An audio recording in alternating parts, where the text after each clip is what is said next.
Hello and welcome. This is Cheryl. Thank you so much for joining me today. In this video, I'm sharing stamped images and fur texture, and I'm going to share 3 different ways to create it. I'm using the My Best Friend stamp set from Pajama Crafter Stamps. So I haven't used this stamp set before, so the very first thing I do is take a white eraser and I rub it all over the stamping surface. This removes any possible manufacturing residue. It helps that stamp to take ink just a little bit better. Once I've rubbed that stamp on there, I use a soft brush to remove any eraser bits off of there because those will affect stamping as well if we don't rub those off. I'm going to use my Misti stamping tool, and I'm going to be creating this fur texture with 3 completely different mediums. So to start off with, I am stamping on Hammermill Cardstock with some black Memento ink. I'm going to color this image with some Copic markers. My favorite ink to use when I'm coloring with Copic markers is black Memento ink. By using that Misti stamping tool, I can stamp in the same spot several times and make sure I have a nice, crisp, clean image. So here's our image finished, ready to go. Because that Memento ink is dye-based ink, I just have to use a damp microfiber cloth in order to clean that ink off and put it away. I'm going to be using Copic E33, 35, and 37 for the brown color of the dog. Whenever I color and add shading to the area I'm coloring, I always start with the lightest color, then do the medium, and then do the dark. If by chance I'm just doing a smaller area, I only use 2 colors, so I'll do light, dark, light. When I choose my colors, I only choose 2 to 3 numbers apart in general. Once you're familiar with this rule and once you're familiar with Copics, you can definitely break that rule, but especially when starting out, going 2 to 3 numbers between colors or between shades is recommended. They're a little bit easier to ink blend and blend those colors together when there's not too much of a difference between them. So once I have that light color colored in, I go in with the medium color, and I'm doing a little bit of this medium color all around the whole surface. Anytime we have a surface that is rounded, there's going to be shadow over that whole surface all around the different edges. There's going to be a heavier shadow the opposite side of where the light is, and in my mind the light is towards the top. So I'm going to have a heavier shadow towards the bottom where the dog's belly is, as well as his legs, but there's still going to be a little bit of a shadow around the rest of his body. So once I'm done that medium color, I'll go in with the darker shade and just add or just deepen those shadows in some of those areas. Then I'll go back in with the medium. I'm going to go where that medium and that dark meet, blend those 2 colors together quickly. And then the last step is to go over with the entire image with the lightest of the colors. Now you can see that I don't spend a ton of time when I'm coloring. I color it fairly quickly. That ink is going to continue to blend and bleed while it's drying. And the great thing about coloring with Copic markers, because they're alcohol based, that paper doesn't start to pill on you. When you're working with dye-based colors or dye-based inks and ink blending with them, that paper starts to pill fairly quickly, but that doesn't happen with Copic markers. For the dog's nose, I'm using C7. This is a nice dark gray, but we're still going to be able to see the black outline from that stamped image. And then for the collar, I'm using RV29. I wanted something that was going to contrast against the brown of the dog, so that RV29 is going to work perfectly for it. I don't want that dog to be kind of floating in the middle of my card, so I'm going to add a little bit of a surface for him to be sitting on. I don't color the whole bottom of the card. I only put a suggestion of the color around him, just so you know he's just not floating there, he's sitting on something. This particular step can be left until after I do the texture or the technique to create the fur texture. However, there is a bonus to doing this first. So to create the fur texture, I'm using ink or Copic Blender solution. This is just a refill for a Copic Blender pen. I get it in a nice large bottle because I like to do different things with it. And then I have a face cloth that I bought from a dollar store. This is just a chunk of it, but you want a nice cheap one that has a lot of texture to it. When we press that blender solution down on the colored image, that blender solution doesn't blend color, it removes color. So it's going to take that color up, it's going to pull that, and you're going to get the texture of fur from this. This texture also works great for trees, for grass, and that area that underneath the dog that I colored there, it could look like carpet because of that pulling up of the color.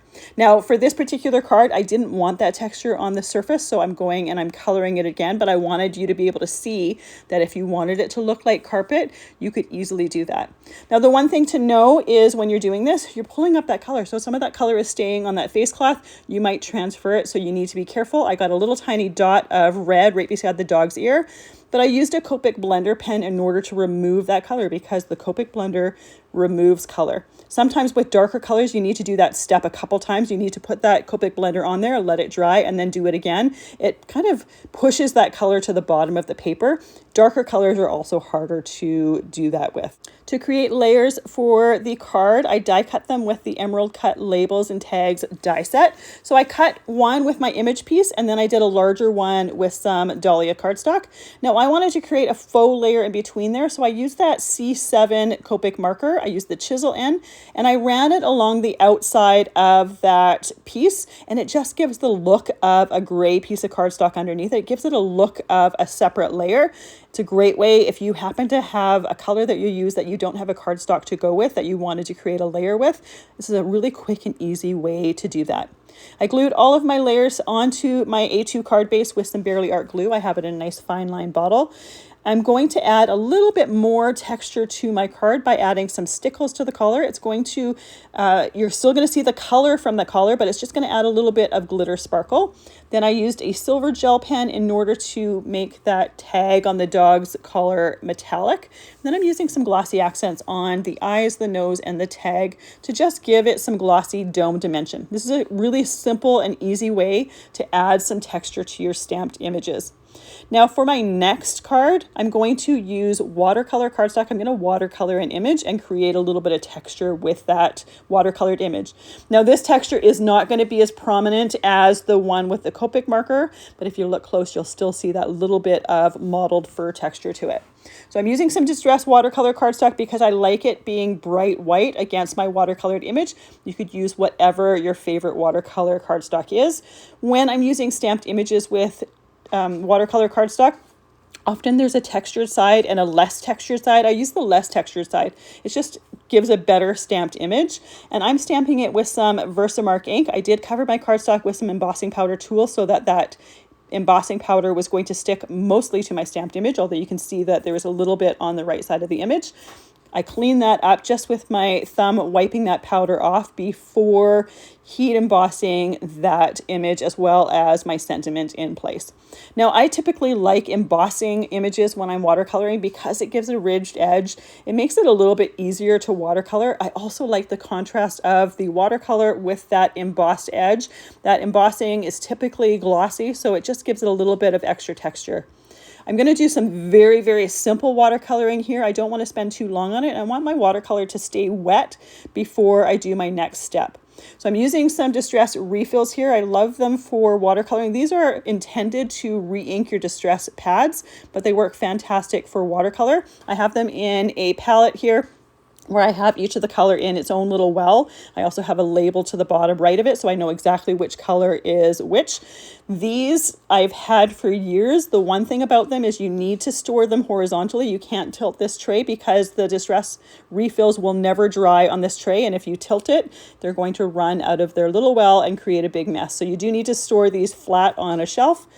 Once I have the first color down, and this is Vintage Photo, I'm trying to make it darker around the outside edges, lighter towards the middle. I'm also going to add a little bit of black soot around the edges just to get the two colors in there. I think this is a Yorkie. That's what I assume he is. So that's the color tones that I'm going for. Once I have all of the color in there, I'm going to go quickly over the whole thing to make sure that everything is still wet and it hasn't dried on me because I want this to be wet for the next step. Now there's a technique when watercoloring to create some texture, and it's often used with skies, but I think it can work really, really well for this. So it's using coarse salt over that wet paint. Then I let it completely dry, and I let it dry for an hour to make sure that it was 100% dry. Then I remove that from there, and it's got some subtle texture to it that you don't normally have with watercolor. It's harder to see on camera than it is in real life. The excess salt, I just tossed it away. I don't reuse that in any way at all. But what that does is putting that salt on there, that salt starts to absorb that color and that moisture, and where that salt is, you get a little bit of a darker spot on it. So again, it's a great way just to add a little bit of subtle texture, and like I said before, it's not as prominent as the texture you get when you're working with the Copic markers and the blender solution, but it's just a fun one to play with watercolor. After that is done, I'm doing a little bit of color inside the ears as well as on his nose. So I put a little bit of picked raspberry in his ears and on his nose. I started with worn lipstick, but it was a little bit too light. I wanted a little bit more color. And then I added a little bit of hickory smoke on the surface he's sitting on, just like the Copic one. I don't want him to look like he's floating in the air. And the last step was to add just a tiny little black in his mouth. There's an opening for his mouth that was not colored and I didn't want it textured, so I added that after as well. For this particular card, I'm using the Stylish Ovals die set to cut the different layers. I love when you're using watercolors to do different layering die sets to add some interesting features to cards. You can easily just use a trimmer and trim them down if you want them a rectangle shape. I have different sizes of those layering dies in order to die cut the different layers behind there. So this one here has some Raven cardstock, then some Dahlia cardstock. I'm realizing now with the last one I said Dahlia for the mat around it. That was actually Wildberry cardstock. This is Dahlia. It's a little bit lighter. Just like the Copic image, I want to add a little bit of texture to his nose. So I just added a dot of glossy accents as well as putting it on his tongue. Then I set it aside to dry. And there was a little tiny bubble in that glossy accents. You use a pin to pop that bubble before any of it dries. And that way you don't have a bubble stuck in there as it's drying. For my third card, I'm using the stamped image on top of velvet cardstock. I use this velvet cardstock often when I'm doing die cut animals and stuff like that.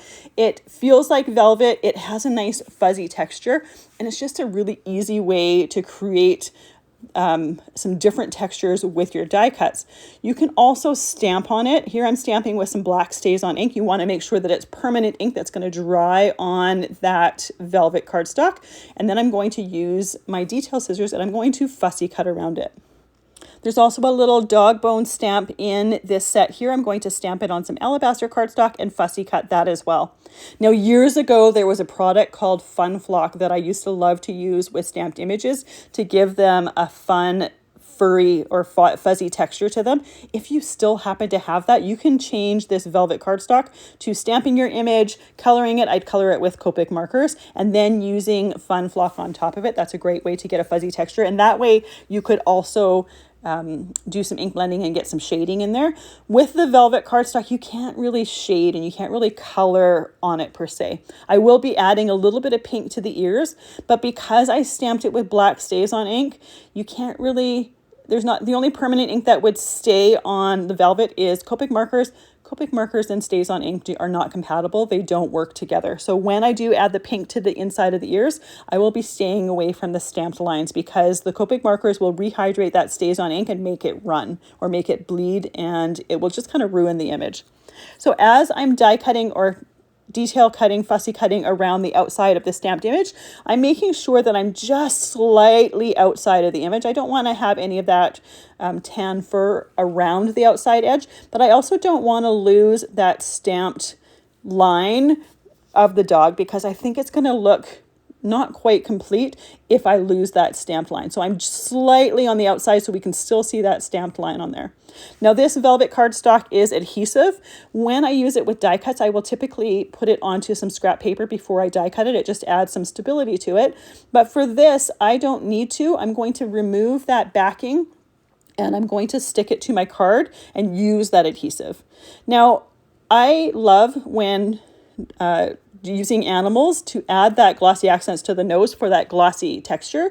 You can't do that on top of this velvet cardstock because that velvet cardstock is just going to suck it in. It's not going to look the same. It's going to look really weird and really quite bad actually.